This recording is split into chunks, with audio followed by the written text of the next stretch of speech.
Ang Child House po is temporary shelter for the cancer patient from outside Metro Manila. Kung mapapansin ninyo, yung mga bata namin parang alalakas nilang lahat. Naglalaro lang sila. Pero pagdating niyan, minsan biglang may babaksak yung immune system nila, manghihina, biglang itatakbo sa emergency. Hello po, ako si Ronaldine Batalier. Para po sa akin at kagaya ko pong patient po at sa mga magulang po ng mga walang kamag-anak po dito sa Manila, malaking bagay po yung Child House po sa mga kagaya po namin na taga-probinsya. Ang masasabi ko sa lahat ng mga bata is laban lang, lakasan nila yung loob nila, ipagpatuloy lang lahat. Hanggat kaya pa, gawin natin lahat para sa kanila.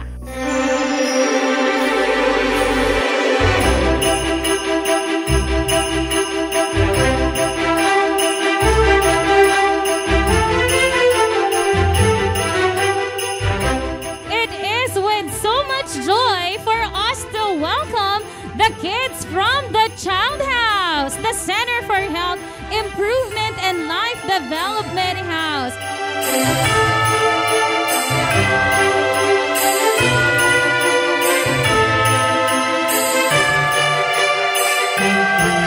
Happiest Christmas at SM City Manila mula sa SM Super Malls. Narito ang aming handog.